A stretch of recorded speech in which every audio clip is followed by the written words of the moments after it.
Muy buenas tardes a todos. Damos la bienvenida a la señora delegada de fiesta, doña Rebeca Muñoz, hermana, buenos días, don Alonso Ross, que nos acompaña, hermano mayor, don Miguel Becerra, amigos y hermanos todos. Hoy nos encontramos aquí para realizar la última de las ponencias dentro de todos los actos del 450 aniversario de la fundación de la Real Hermandad del Santo Entierro, que bueno, ha sido bastante intenso y del cual vamos a dar ya mañana por finalizado todos los actos, para recordarles que mañana hay la misa solemne de clausura y posterior veneración de nuestros sagrados titulares, que será a las 11:30, y después posterior de 12:30 a 19 horas el besamano y besapié de nuestros titulares. Dentro del concurso de ponencias nos encontramos con esta última, a cargo del reverendo padre don Salvador Aguirre López, el descenso de Cristo al Hades y su resurrección de entre los muertos. Una aproximación desde la iconografía bizantina y los padres de la Iglesia. Creo que de todos es conocido al padre Salvador. No obstante, habrá que dar unas pinceladas de su currículum, que cada vez más extenso, y acumulando una cantidad de saberes tremendo. Don Salvador Aguirre López, que es natural de Ronda, presbítero de la Archidiócesis Primada de Toledo. Sus primeros destinos pastorales, tras su ordenación en 2007, fueron como vicario parroquial de la parroquia de la Asunción de Seseña del 2007-2009 y como párroco de la parroquia de Santa María Madre de la Iglesia de la organización Calipo Fado de Casarrubios del Monte, 2009-2012. Es licenciado en Teología Litúrgica por la Universidad Eclesiástica San Dámaso de Madrid, una tesis sobre la Tractatus de Bautismo de San Paciano de Barcelona, uso de la Sagrada Escritura, en el 2013, dirigida por Monseñor don José Rico Pavés, actual obispo de la diócesis de Asidonia, Jerez de la Frontera. Es también licenciado en Liturgia Orientales por el Pontificio Instituto Oriental de Roma, con la tesis de licencia Elementos Orientales en el Ordo Missae Hispano-Mozárabe, en el 2015, dirigida por Monseñor don Manuel Nin, actual exarca apostólico para los católicos del rito bizantino en Grecia.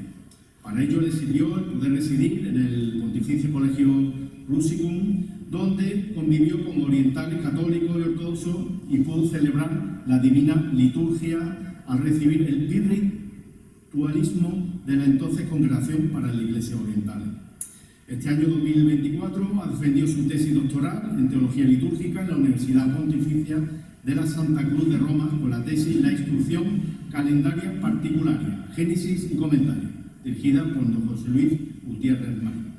Cuenta además con el curso especial de las Iniciaciones a la Antiquità Cristiana, realizado en el Pontificio Instituto de Arqueología Cristiana de Roma, y con el Studium para la formación de los postuladores del Dicasterio para las causas de los santos. Actualmente es postulador de varias causas, entre ellas la del siervo de Dios José Galvez Ginachero, médico malagueño, y la del venerable José Torres Padilla, presbítero de La Gomera y fundador de las Hermanas de la Compañía de la Cruz, que ha sido recientemente beatificado en la Catedral de Sevilla.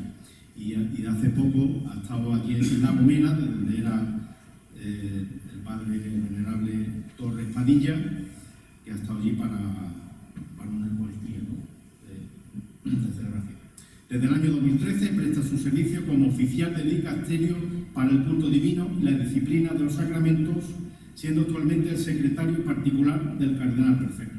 Entre sus conocimientos lingüísticos se encuentra el latín, griego y paleocristiano y diversas lenguas actuales, entre ellos el italiano, portugués, ruso, inglés, etc.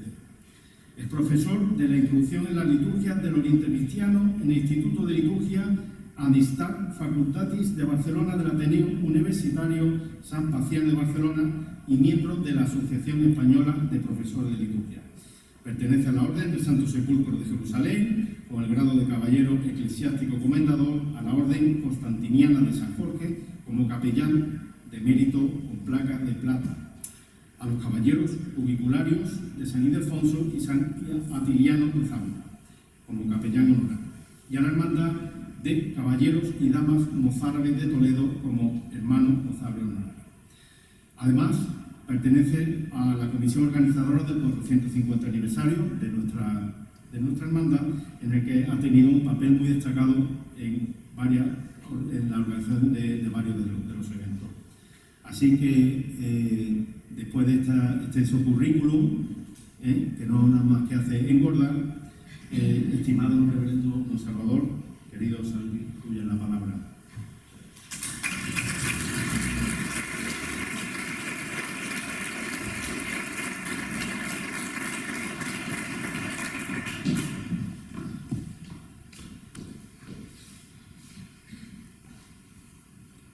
Agradezco la presentación, además que es afectuosa porque nos conocemos desde hace muchos años y es bonito ver cómo unos y otros vamos creciendo, ¿no? Así que lo agradezco. Es una presentación además con mucho afecto.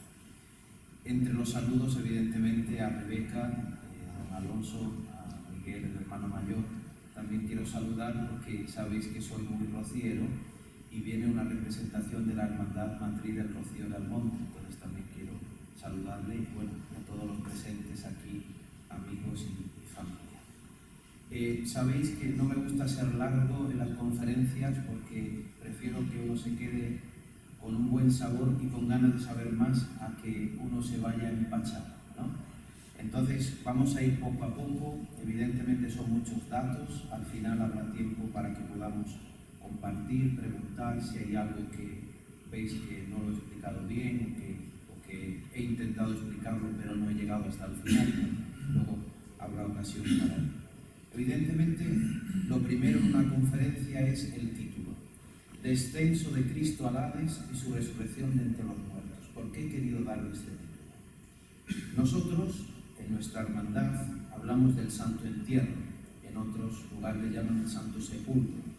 En el fondo están destacando el mismo hecho de la muerte de Cristo, pero en uno se destaca el hecho de enterrarlo, en el otro se destaca más el hecho del lugar donde está, que es el sepulcro o la sepultura.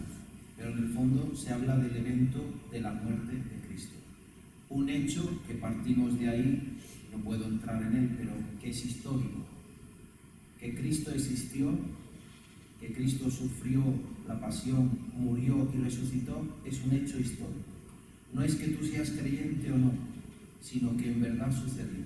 Uno podría preguntarse, claro, los evangelios que van a decir, pero es que hay fuentes profanas, que ya digo, no puedo entrar hoy en esta conferencia a ello, pero hay fuentes profanas que hablan de la resurrección de Cristo. Por tanto, estamos ante un hecho histórico. Evidentemente, quien tiene fe hace una lectura diversa a quien no la tiene, pero es un hecho histórico. Ahora, nosotros hablamos especialmente de lo que se llama Semana Santa, que es una manera de hablar, pero litúrgicamente no existe. ¿Por qué? Está la Cuaresma, 40 días que nos preparan a la Semana Santa, a la pasión, muerte y resurrección de Cristo, pero la Cuaresma dura hasta el miércoles santo. Por eso los ornamentos del sacerdote, lunes, martes y miércoles santo, son morados aún, porque es Cuaresma. Ahora, el Jueves Santo, después de la hora de nona, ¿qué es? Jueves Santo es la Cena del Señor. Se llama así. Jueves Santo, in cena domini, en la Cena del Señor. El Viernes Santo, ¿qué es? Viernes Santo es la Pasión del Señor. El sábado no tiene nombre, se llama Sábado Santo. Y no hay celebraciones el Sábado Santo, porque es el día en el que Cristo duerme, muere, reposa, duerme en el sepulcro.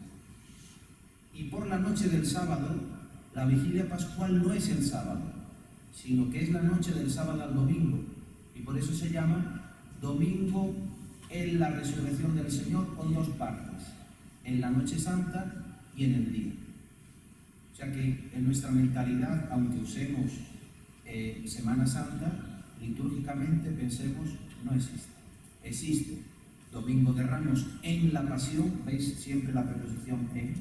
Domingo de Ramos en la Pasión del Señor, continúa el tiempo de Cuaresma,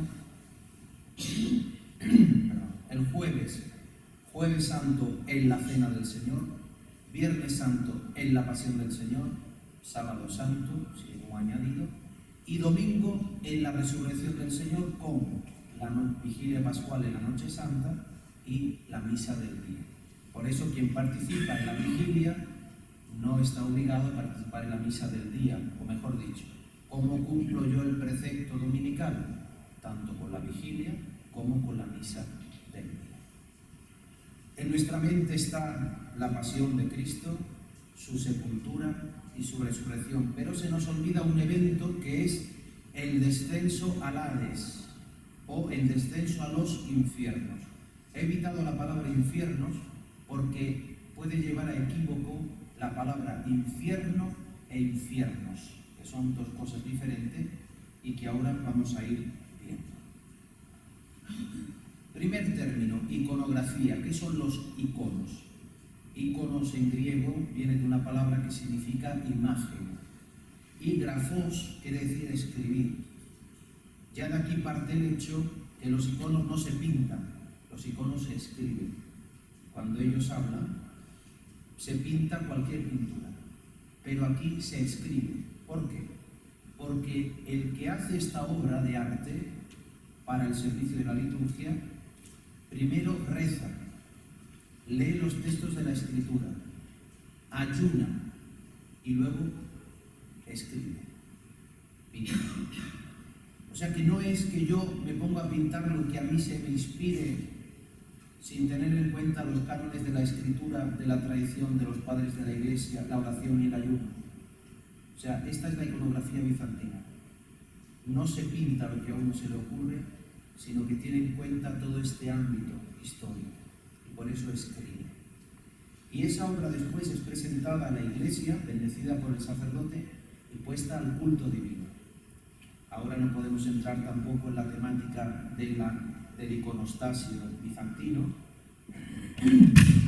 porque excedería nuestro tiempo, pero cada vez que hay una fiesta, ese icono es colocado en el centro de la iglesia. Cuando uno entra a la iglesia sabe, hoy es la dormición de María, 15 de agosto, porque está el icono en medio.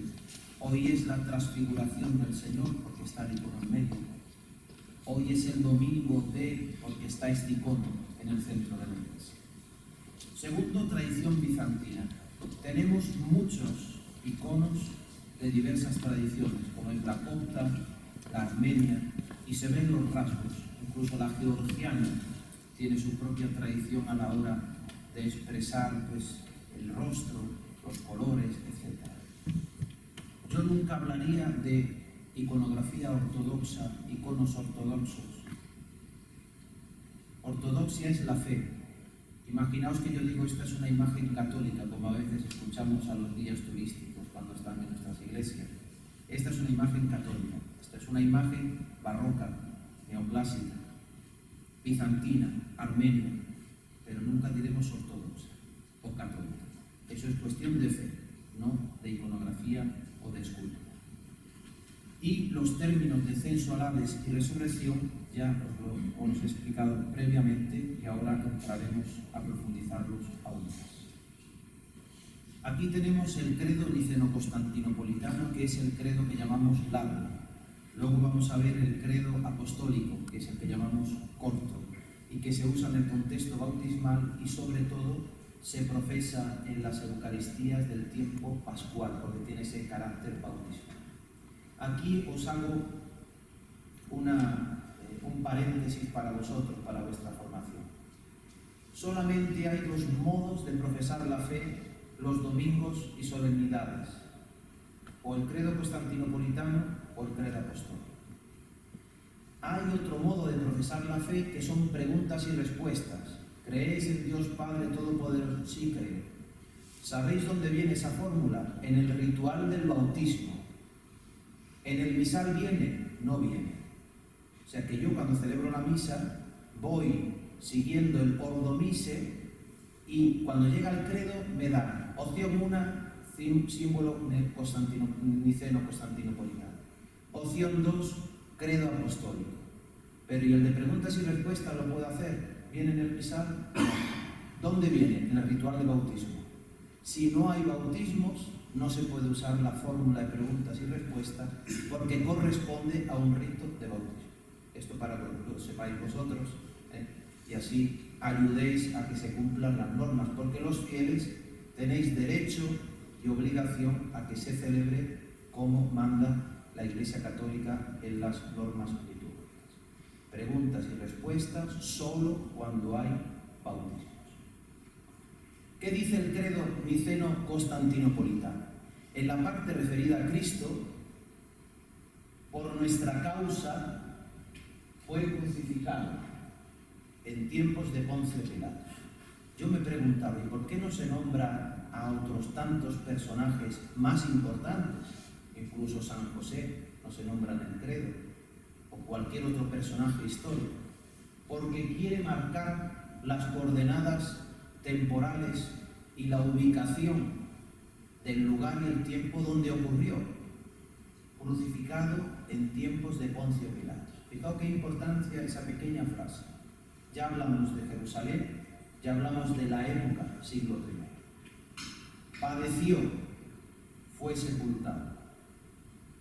Es como recordar la escritura, el grano de trigo que cae en tierra y muere y da fruto. Resucitó al tercer día según las escrituras. Es como decir que ya lo había dicho. En griego, katatasgrafás, según las escrituras, según lo escrito. La Sagrada Biblia, en griego significa libros, libro, los sagrados libros. Las Sagradas Escrituras son las grafás. Resucitó al tercer día según lo escrito. Siguiente, subió al cielo, está sentado a la derecha del Padre. Es como decir, el Padre y yo somos uno. El que está a la derecha es como el que le sigue, ¿no? Y por eso en la iconografía, por ejemplo, en el ábside de Santa María la Mayor, aparece Cristo y a la derecha de Cristo María, y Cristo está coronando a la Virgen como copartícipe, como la que es la Madre del Rey. De nuevo vendrá con gloria. Esto se llama parusía, que es el juicio final, y es lo que celebramos el domingo de Cristo Rey. Cristo que vendrá al final de los tiempos a juzgar a los vivos y a los muertos. Y ahí su reino no tendrá fin, y salta al final del credo: espero la resurrección de los muertos. Anastasis necrón, dice el texto griego. Y la vida del mundo futuro. Oye, ¿tú crees en la reencarnación? Yo sí. ¿Eso está conforme a la fe católica? No, no eres católico. Resurrección entre los muertos, vida del mundo futuro. Por eso es muy importante conocer nuestra fe para saber qué somos. ¿Tú crees que hay vida eterna? ¿Crees que hay vida después de esta? De allí nadie ha venido para contarlo. Ah, no, y Cristo murió y resucitó al tercer día según las Escrituras. Se ha venido a contarlo y a decir, después de esta vida temporal, hay una vida eterna. Creo en la vida del mundo futuro. Credo apostólico. Creo en Jesucristo, padeció bajo el poder de Poncio Pilato. De nuevo las coordenadas temporales y de localización. Crucificado, muerto, sepultado. Ah, pero eso del Hades descendió a los infiernos. ¿Nunca os habéis preguntado qué es esto? Lo que vamos a ver aquí en la iconografía es lo que profesamos en la fe. Descendió a los infiernos. ¿Pero a dónde fue? Lo vamos a ver ahora. Es verdad que decir que el cielo está arriba, cuando en el cielo no hay espacio ni tiempo, decir que el infierno está abajo, decir que la tierra está en medio, es un modo de hablar porque nuestras categorías humanas pues son débiles. Y es un modo de hablar: descendió, subió. Al tercer día resucitó de entre los muertos, subió a los cielos y está sentado a la derecha de Dios Padre Todopoderoso. Desde allí ha de venir a juzgar a los vivos y a los muertos. Y en la última parte, creo en el Espíritu Santo y sigue. la resurrección de la carne. ¿Por qué nosotros, católicos, enterramos nuestros cuerpos? Primero, porque fuimos creados. Segundo, porque fuimos redimidos. Y esa redención fue aplicada a través del agua del bautismo. Fuimos lavados del pecado original, fuimos hechos hijos de Dios, fuimos consagrados con el crisma, con la unción de la confirmación, y por eso el día que somos llevados a la iglesia para nuestro funeral, se coloca junto al cuerpo sin vida el mismo cirio pascual que estuvo el día que nos bautizamos. Los signos externos ayudan a la profesión de fe. La liturgia quiere hacer externo lo que creemos, y por eso el mismo cirio que estuvo el día que morimos al pecado y renacimos a la vida de gracia, está presente el día que morimos a esta vida y nacemos a la vida eterna. El agua que derramaron sobre nuestra cabeza en el día del bautismo es el agua que el sacerdote derrama sobre nuestro cuerpo sin vida. Fijaos qué profesión de fe. E incluso la liturgia permite o ofrece la posibilidad de que el cuerpo del difunto sea incensado. ¿Por qué? Porque es templo de Dios. De ahí que nuestro cuerpo sea llevado a terreno sagrado, sea enterrándolo, meterlo en tierra, sea llevando las cenizas, pero a terreno sagrado. ¿Por qué? Porque en el cementerio están los que esperan la resurrección, cuando Cristo vuelva. ¿Qué diferencia hay entre los paganos en la antigüedad y los cristianos? Que los paganos llamaban necrópolis. La palabra necrópolis viene de dos palabras, necros, polis. Necros significa muerte, polis significa ciudad, ciudad de los muertos. Ahí se acabó. Tú moriste, tu vida se acabó. Los cristianos entierran en los coimeterium, griego, que luego pasa al latín coemeterium, traducido al español cementerio. ¿Sabéis qué significa coikimesis en griego? Dormitorio, dormir, dormición. No están los muertos, están los que duermen, esperando a escuchar la voz de Cristo que les diga: levántate de la muerte y ven a la vida nueva. ¿Veis cómo en nuestra vida tiene que ir concorde todo? Y por eso, desde que nacemos hasta que morimos, hemos de expresar nuestra fe hasta en pequeños gestos o en grandes gestos, como el hecho de enterrar o depositar las cenizas en un lugar sagrado, en el dormitorio, donde esperan a que Cristo vuelva a resucitar a aquellos que redimió con su sangre en la cruz. Un pequeño excurso, si ya vamos viendo imágenes, porque si no solamente son palabras, es el epitafios. A vosotros os suena la palabra epitafio de una placa que se escribe sobre algo, sobre un evento.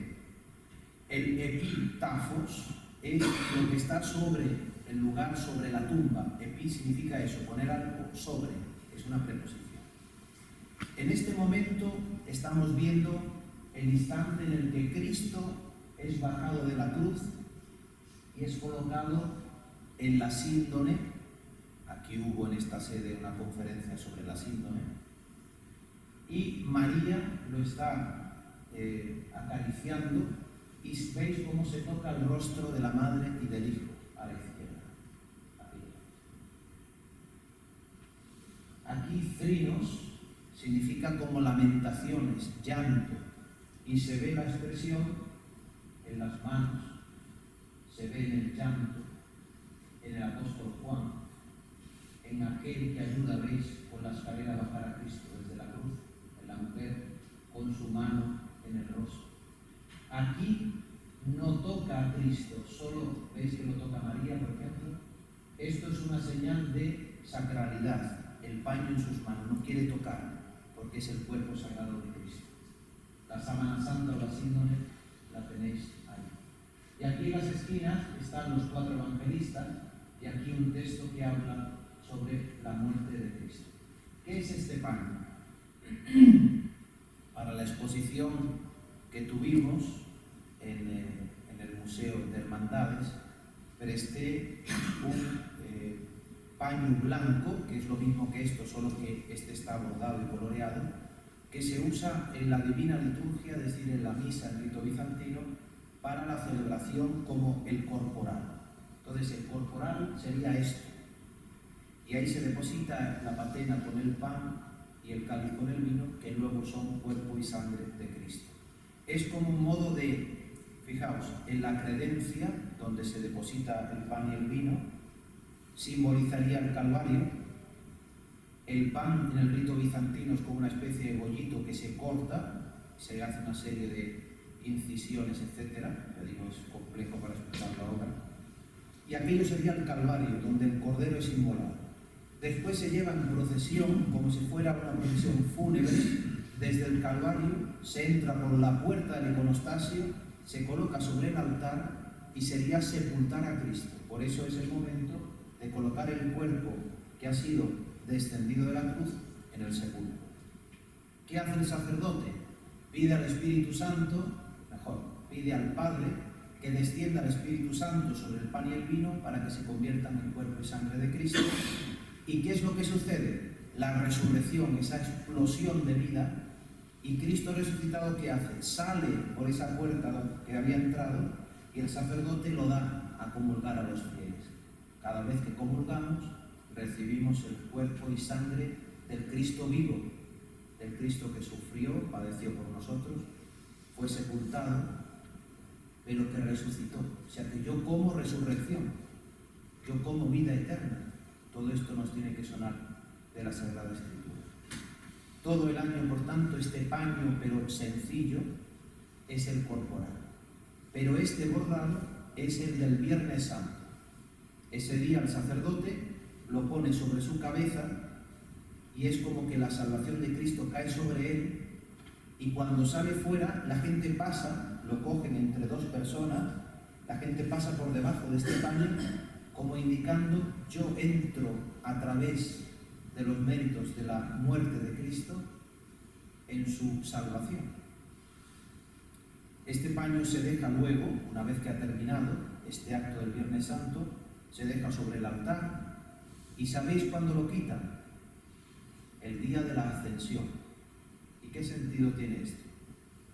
Porque Cristo resucitado estuvo, desde que resucitó hasta que subió a los cielos, con su propia carne resucitada, apareciéndose a los discípulos. Fijaos qué belleza pensar. El epitafio está desde que muere en el altar, Viernes Santo, resucita, la carne de Cristo aún está con nosotros, pero gloriosa, y permanece hasta que subió a los cielos y está sentado a la derecha del Padre. Y ahora nos metemos de lleno en el descenso al Hades. ¿El Hades qué es? Es una manera de llamar al lugar que no es ni el infierno ni el cielo. ¿Y por qué hay un lugar que no es ni el cielo ni el infierno? O había. Os explico. Adán y Eva son colocados en el paraíso, pecan, son expulsados del paraíso. Quiere decir que ellos están en un lugar donde lloran el paraíso del que han sido expulsados.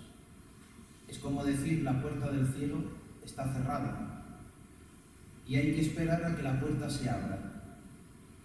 Y ese lugar de espera para volver a la vida eterna se llama Hades.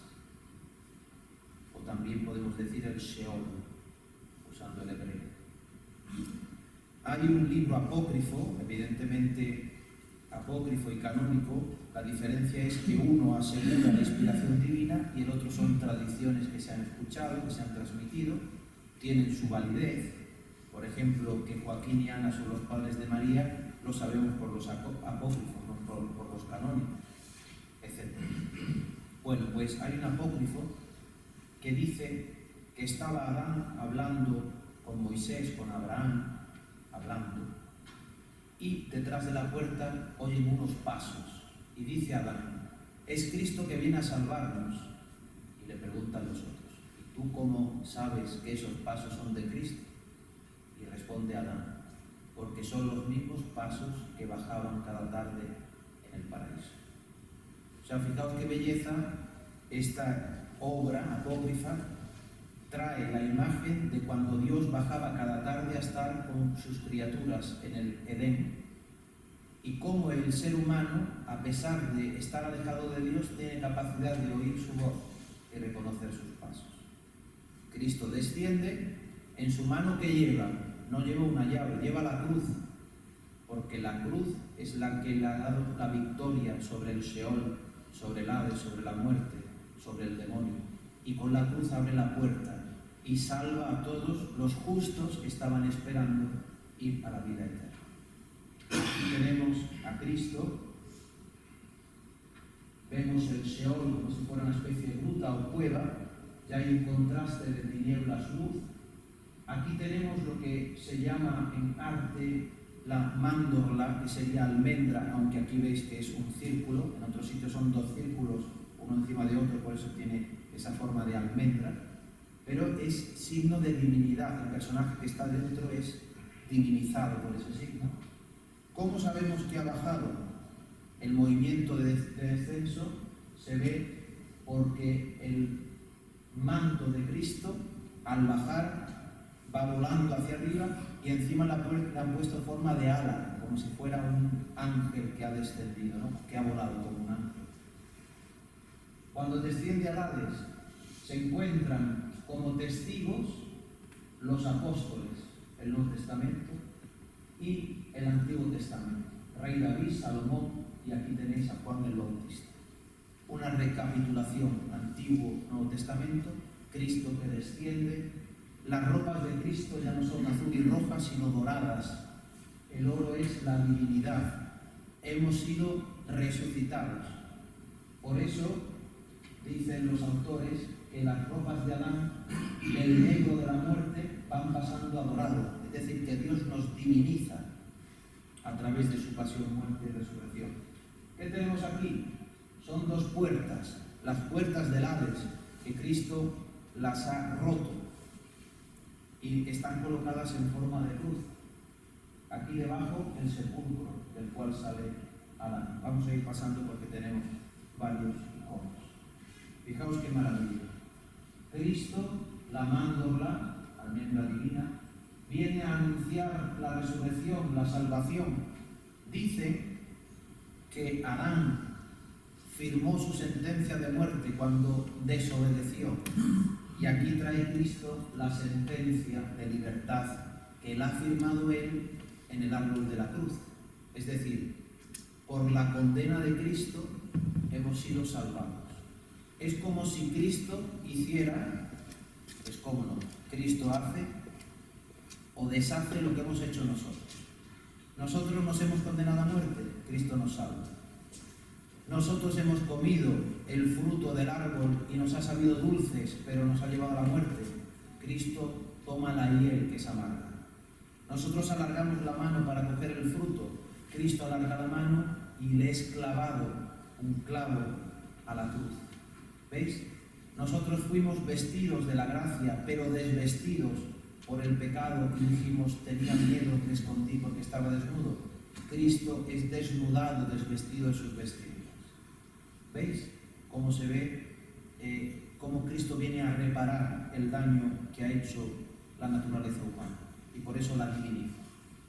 Aquí tenemos a Adán, a Eva, los personajes, aquí son los apóstoles, aquí los personajes del Antiguo Testamento. ¿Quién está aquí? El apóstol que está escribiendo lo que ve. Sabemos que Juan Evangelista, por ejemplo, ve lo que sucederá en el Apocalipsis y por eso es un testigo. El que lo vio da testimonio, dice la Escritura. ¿Qué tenemos aquí arriba?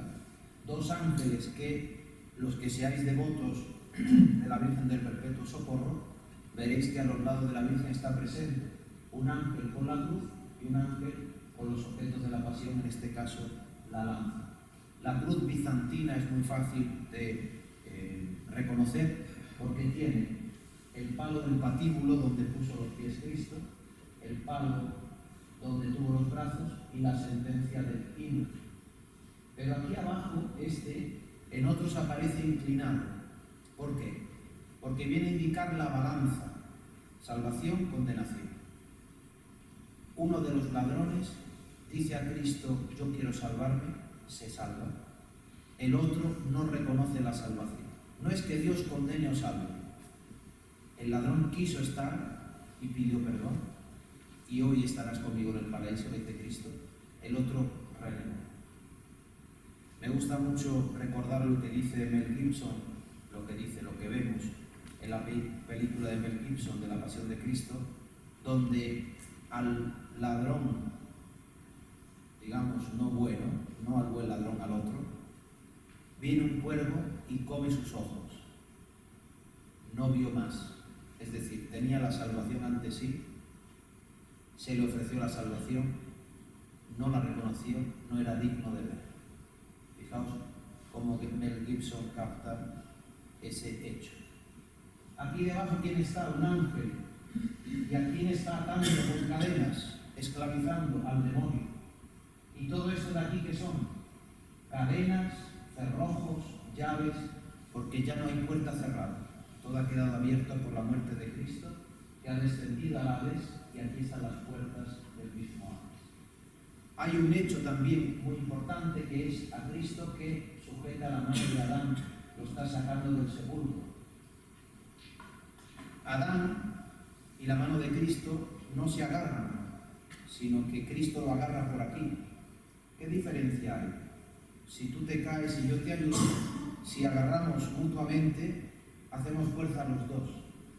Cristo es el único que hace fuerza. ¿Por qué? Porque el ser humano, Adán, no tiene capacidad de salvarse. La salvación es pura obra de la gracia, pura gracia. De nuevo otro icono del descenso, la oscuridad, la luz. ¿Veis cómo se ve como si fuera una especie de entrada de la tierra a las entrañas? Esto también está prefigurado en la ballena que tragó al personaje del Antiguo Testamento que estuvo en el vientre de la ballena, ¿no? Era imagen de lo que sería Cristo, ¿no? Cristo fue engullido por el seno de la tierra, pero a los 3 días salió resucitado de entre los muertos. Después tenemos las puertas del abismo, al demonio encadenado echando fuego, los personajes del Antiguo Testamento, los personajes del Nuevo Testamento, y de nuevo Adán y Eva. Veis a Cristo con la llaga en su mano, agarrando por el pulso, por la muñeca a Adán, y el mensaje de la resurrección de los muertos. Fijaos cómo viene a ser el mismo mensaje, pero cada uno de los iconos lo plasma de una manera diversa. El ángel con la cruz, veis de nuevo el palo que antes os explicaba de la balanza, la señal de sacralidad. Aquí pone y la anástasis, la resurrección. La palabra que se usa para resucitar, que quizás en español no nos queda tan clara, anastao, significa levantarse es evidente, de abajo hacia arriba. Surgir, que sería levantarse, resurgir, risorgere, resurrección. La palabra resurrección quiere decir levantarse. Cristo se levantó de entre los muertos. Por eso hay una cita de la Escritura que dice: levántate tú que duermes y amanece a tu Señor. Nuevo Testamento, Antiguo Testamento, Juan Bautista se ve claramente, los reyes del Antiguo, David, Salomón, Adán. Muchas ocasiones el rostro de Cristo y el rostro de Adán son iguales porque Dios nos creó a imagen y semejanza de él. Sepulcros, Eva, también agarrada por el pulso, por la muñeca, Cristo con las llagas en los pies, en las manos, el nimbo o círculo en forma de cruz, y aquí normalmente se escribe en griego omicron, omega, ni, es decir, on, que significa o es el participio presente del verbo ser. Cuando Moisés pregunta, Señor, y cuando el pueblo me diga con quién he hablado, ¿yo qué le digo? ¿Quién le digo que eres tú? Y él dice, el que es. Traducido en hebreo sería Yahvé. Podemos decir que es el participio de presente, el verbo ser. Se puede traducir el que es, pero sería siendo, el que tiene vida, el que la tenía, la tendrá y tiene, el que es. Por eso se le pone a Cristo en el mismo hombre. Y aquí aparece el ángel con la lanza y con la esponja con la cual le dieron vinagre a beber. Aquí abajo los demonios atados, las puertas del Hades ya no tienen sentido porque la salvación ha sido abierta para todos. De nuevo aquí otro icono. Aquí Cristo desciende al Hades, se ve de nuevo la vestidura en forma de ala y baja con la cruz, como diciendo la señal de la victoria. Antes he dicho que era el modo de decir que abre la puerta de la salvación. La mandorla divina alrededor, Adán y Eva, los sepulcros, las puertas del Seol, los personajes del Nuevo Testamento, los personajes del Antiguo Testamento, y debajo ¿quiénes están? Aquí las mujeres que van al sepulcro. Fijaos que en el mismo icono se puede pintar el hecho antes llorando, ¿quién nos abrirá la puerta del sepulcro? Y aquí, en esta parte, el momento en el que el ángel le dice, ¿por qué buscáis entre los muertos al que vive? No está aquí, ha resucitado. Una curiosidad, aquí veis que las vendas de Cristo y lo que está puesto en su cabeza no están tirados, sino colocados. O mejor dicho, parece que Cristo ha salido sin que se deshaga su mortaja. ¿Y esto por qué? Porque quiere simbolizar lo que trae el profeta Isaías en el Cántico del Siervo. Dice el profeta Isaías, lo miraron como un varón de dolores. Su rostro estaba deshecho. La gente apartaba, no quería mirarlo. Lo desestimaban como si fuera un gusano. Por esa señal, ¿no?, que tiene el gusano de desprecio. El gusano, para su metamorfosis, que significa metamorfos, cambiar de forma, para su transfiguración, cambiar de forma, que es lo mismo, ¿qué hace? Hace seda alrededor y cuando sale del capullo de seda, ¿qué sucede? Sale la mariposa colorida. De una criatura gris sale una criatura con un esplendor de color. Y esto es la pasión de Cristo. Viernes Santo, el varón de dolores, el gusano. Sábado Santo, la sepultura, la seda. Domingo, esa mariposa, esa eclosión de colores en la resurrección. Otro icono, ya es fácil reconocerlo, los ángeles con los objetos de la pasión, personajes del Antiguo Testamento, personajes del Nuevo, Adán, que es levantado por la muñeca, y abajo los demonios y el Seol o el Hades con las puertas. Otro icono, Cristo con la cruz, la divinidad, Adán, Eva, Nuevo Testamento, Antiguo Testamento, las puertas del Hades y todos los objetos ya abajo. Otro muchísimo más bello, este es tradición bizantina pero eslava. Cristo, veis todos los justos del Antiguo, del Nuevo Testamento, los ángeles que adoran a Dios, desde la muerte de Cristo a todas las apariciones de Cristo resucitado, a Pedro en el mar de Galilea, etc. Los ángeles sometiendo al demonio. ¿Veis? Aquí lo veis a Pedro, como quiere caminar sobre las aguas. Cristo que saca a Adán de su tumba. O sea, puede ser obra muchísimo más completa. Y aquí tenemos una de las que he puesto casi al final porque son de las más bellas. El ángel, a derecha e izquierda, aquí los personajes del Antiguo Testamento, los personajes del Nuevo, ángeles que adoran a Dios también, Adán sacado del sepulcro por Cristo, la cruz, y con la cruz, mirad dónde termina la cruz, que está clavada en el pecho del demonio. Con su muerte ha dado muerte al demonio. Las puertas del Hades ya deshechas, y aquí está también la mujer Eva. terminado este paseo por el Hades, nos toca la resurrección, al cual voy a dedicar menos tiempo porque esto para nosotros es más claro. Por eso quería dedicar más al descenso sobre el Hades y porque ya son la 1:10 para cumplir más o menos el horario, ¿no? Que en Renfe, si llega tarde, te devuelven el billete. Que no nos pase lo mismo. Aquí tenemos a las 3 mujeres que van al sepulcro. Aquí tenemos al ángel sentado y de nuevo esto, que ya para nosotros es familiar porque la acabamos de ver antes, que es como el gusano que hace el capullo de seda. ¿Qué lleva la mujer María? ¿Qué lleva en su mano?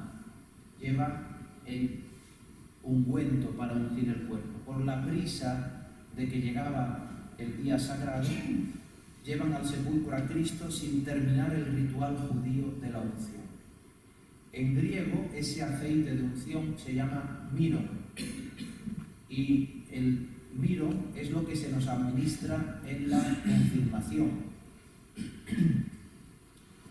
Evidentemente no puedo hacer otros cursos aquí, pero en la Eucaristía usamos agua, vino, pan. En el bautismo usamos agua, aunque también se usa el óleo de los catecúmenos, que es un aceite bendecido para ungir en el pecho a aquel que va a ser bautizado, como si fuera una especie de coraza contra el dominio de Satanás, espíritu del mal. Así dice la oración, que es una oración llamada de exorcismo, pedir que no tenga poder Satanás sobre esa criatura que va a ser bautizada. Pero después del bautismo, el sacerdote unge la cabeza con el crisma. A veces usamos crisma para hablar de esta parte de la cabeza porque es la parte crismada. ¿Qué diferencia hay entre el óleo de los catecúmenos y el crisma? Que el crisma es perfumado. Que el óleo de los catecúmenos lo puedo bendecir yo en caso de necesidad como sacerdote, pero el crisma solo lo puede bendecir el obispo.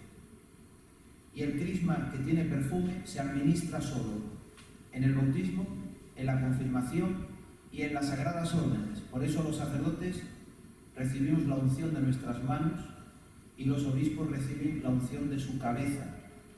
Por eso se le coloca luego la mitra, signo de santidad. Y estos sacramentos se llaman sacramentos que se reciben de una vez y no se reciben más, porque dejan un signo indeleble. Bueno, todo esto para deciros que las mujeres quieren ir a ungir el cuerpo de Cristo en el sepulcro, se llama miro, y el que lleva algo, en griego se usa el verbo llevar, traducido al griego, el que lleva el miro, o el que lleva el ungüento, se le llama miróforo, ceroferario, como usamos nosotros, el que lleva el ciro. ¿Okay? Bueno, pues en caso de las mujeres, las miróforas son las que llevan el ungüento. Y hay un texto que dice, aquellas que van a ungir el cuerpo de Cristo, es Cristo el que las unge a ellas y les dice, id y anunciar a mis hermanos que he resucitado, que vayan a Galilea, allí me verán. Otro icono de la resurrección, las 2 mujeres o las ánforas para ungir a Cristo. Aquí arriba, resurrección, aquí abajo, ¿sabéis qué pone? O agiostafos, las tumbas santas, o el santo sepulcro. Y el ángel señalando, no está aquí, ha resucitado. Oscuridad, pero luz. El ángel lleva un bastón de mando, pero no está erguido, sino inclinado. ¿Por qué? Porque la potestad no es suya, él viene en nombre de otro. Y por último, para ir concluyendo, he traído una serie de textos que son del rito bizantino.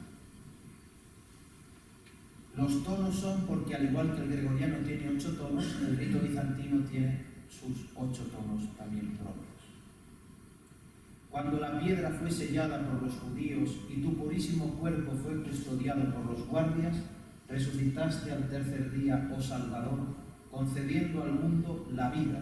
Por lo tanto, los poderes celestiales claman a ti, oh dador de vida, gloria a tu resurrección, oh Cristo, gloria a tu reino, gloria a tu plan de salvación, oh único que amas a la humanidad. Esta última expresión se llama filantropos. Filántropo es el que hace cosas buenas, el que ama a sus hermanos. A Cristo se le llama así, filantropos. a tú que amas al ser humano. Cuando descendiste a la muerte, oh vida inmortal, mataste al Hades con el rayo de tu divinidad. Y cuando levantaste a los muertos del fondo de la tierra, todos los poderes celestiales clamaron: oh dador de vida, Cristo Dios, gloria a ti.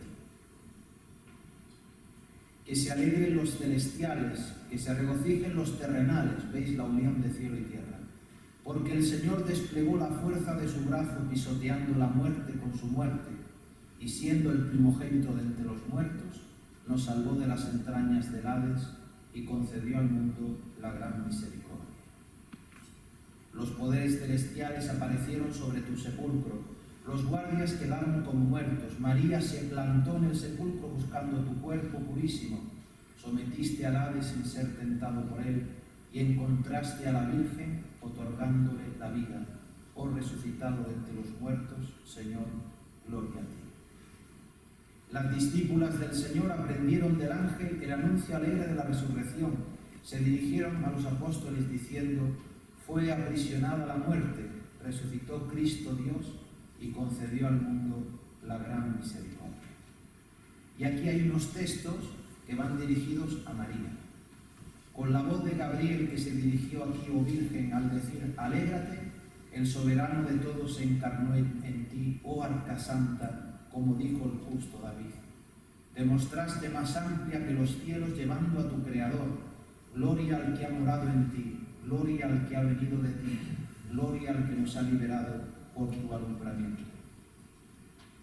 Tú que llamaste a tu Madre bendita, se refiere a Cristo, por tu propia voluntad llegaste a la pasión, resplandeciste sobre la cruz, deseando atraer de nuevo a Adán, y dijiste a los ángeles: alegraos conmigo que he encontrado el denario perdido, oh tú que con sabiduría lo has proveído todo, gloria a ti. Fijaos la parábola del denario, de la moneda perdida. Alegraos conmigo que he encontrado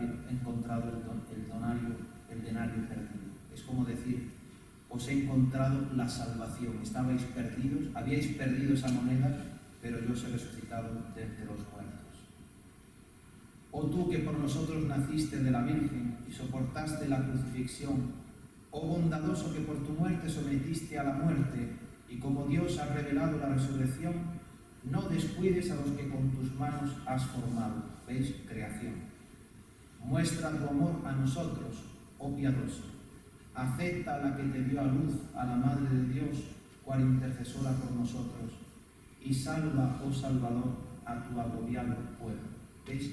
Ponemos a la Virgen María como intercesora nuestra. Y por último, el último texto, y es el más importante para mí, es lo que se canta todos los días en el tiempo pascual, tanto en la misa como en cualquier celebración, incluso para bendecir la mesa.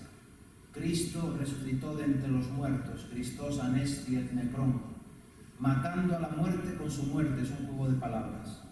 Thanaton patisas, mata a la muerte con su muerte. Y termina: etisem mimas ipsoin harisamos, dando vida a los que estaban en los sepulcros. O sea, los muertos reciben vida porque Cristo ha matado con su muerte a la muerte. Y esta estrofa, como os decía, es la más extendida y más conocida en la tradición bizantina, en el lenguaje griego o en el lenguaje paleoeslavo, que es el que usan las iglesias eslavas, especialmente el patriarcado de Moscú y de todas las Rusias. Hay también una curiosidad durante el tiempo pascual, es que la gente no se saluda buenos días, buenas tardes, sino que se saluda así: Cristo ha resucitado, y responde el otro: verdaderamente ha resucitado. Ese es el saludo en Pascua.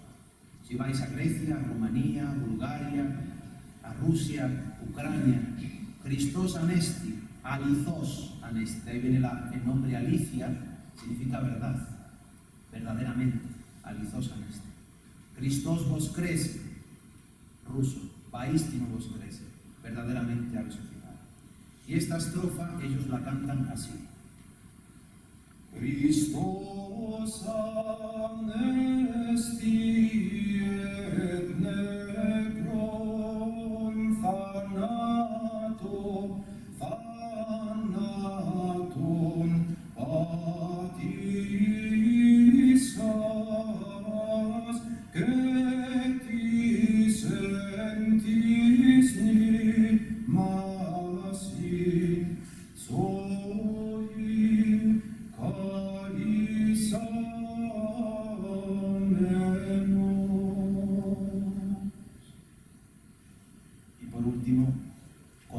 de nuevo al Cristo resucitado. La resurrección, Cristo que desciende al Hades, las puertas destrozadas por la muerte de Cristo, el demonio, los candados, Adán y Eva sacados por la muñeca porque no pueden colaborar en la salvación, sino que es pura gracia de Dios. Los personajes del Antiguo Testamento, los personajes del Nuevo, y aquí abajo, en el ábside de la iglesia, están contemplando, igual que vosotros contempláis, los fieles. ¿Por qué? Porque esto que sucedió es lo que da sentido a nuestra fe, lo que da sentido a nuestra existencia. Por eso hoy también podemos decir: creo, Señor, en la resurrección de los muertos y la vida del mundo futuro. Amén. Muchas gracias.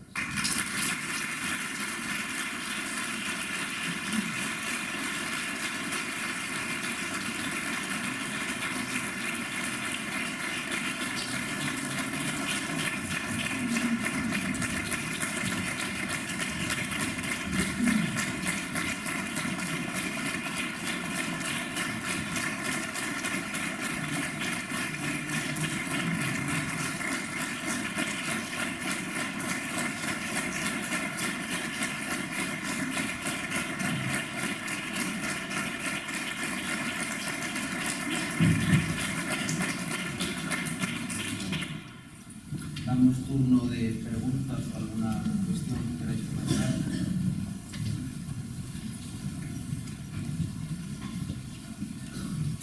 Una gran charla y una gran conferencia, por dos cosas. Primero, ha enriquecido nuestra formación religiosa. Hemos recordado uno, otros habremos aprendido, pero realmente vamos a conocer nuestro credo, el fundamento de nuestra fe cristiana. Por lo menos los que estamos aquí, vamos a conocerla mejor y vamos a saber dónde estamos situados, que no estamos situados al margen de Dios nuestro Señor, sino que Dios es el que nos dirige. Y yo suelo decir muchas veces, para mí, pues yo no sé a dónde me dirige Dios, pero lo que sí sé con toda certeza es que Dios me dirige. Eso me lo pregunto yo muchas veces y creo que es verdad. Y en segundo lugar, además de enriquecer nuestra cultura religiosa, que es fundamental hoy día. Esto es el ABC de nuestra fe cristiana. Y este es el ABC, se puede decir, de todo nuestro fundamento religioso. Lo que tenemos que saber el pueblo es esto. Y en segundo lugar, una cosa práctica.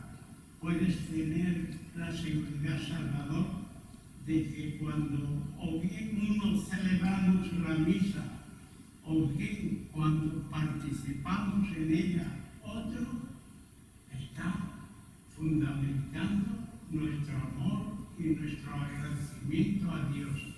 Yo estoy seguro que cada vez que vayamos a la Santa Misa, pues vamos a comprender y a conocer mucho mejor lo que estamos celebrando. Así es que muchas gracias por mi parte con vosotros.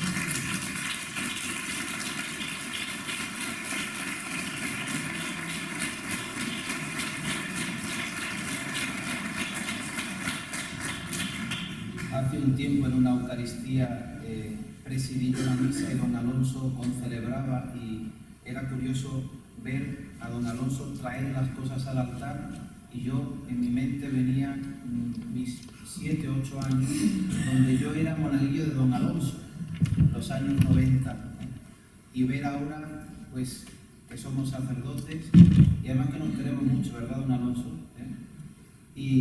Y poder compartir nuestra fe, yo los humildes conocimientos que he aprendido en Roma y usted la experiencia de vida, que eso todavía es lo que me queda a mí.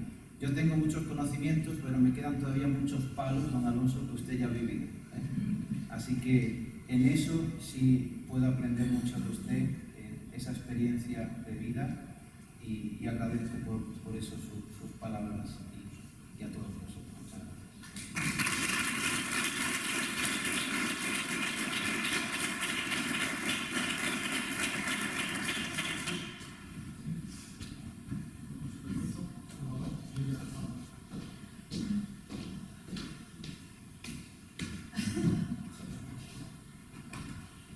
Bueno, pues antes de terminar, yo quería darle las gracias a don Salvador por lo que dice don Alonso, por presentar nuestra fe a través de la formación. Creo que es imprescindible de tener cristianos formados hoy día, ya que es base para tener un fundamento en lo que creemos y es una manera magnífica de hacerlo, y más a través de su palabra.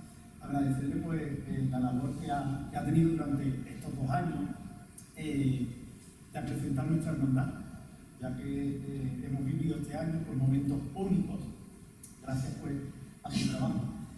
Y como no, pues agradecer al Ayuntamiento pues la cesión de estos espacios y el haber confiado en todo lo que se ha hecho durante este año, a la Fundación Unicaja también, pues por haber apoyado todas las acciones que se han realizado. Y antes de irnos, pues queríamos entregarle a Salvador que tuviese un pequeño recuerdo también de la hermandad con la plana que él ya conoce, que se ha entregado durante todo este año, para que tenga un recuerdo allí en su despacho durante todo este año.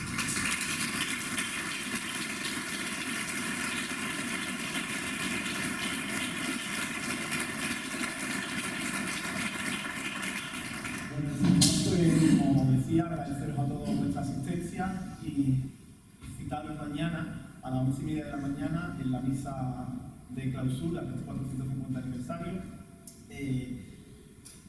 a las 11:30 de la mañana en el Espíritu Santo y de 12:30 a 7 de la tarde la veneración de nuestros sagrados titulares. Buenas tardes y muchas gracias.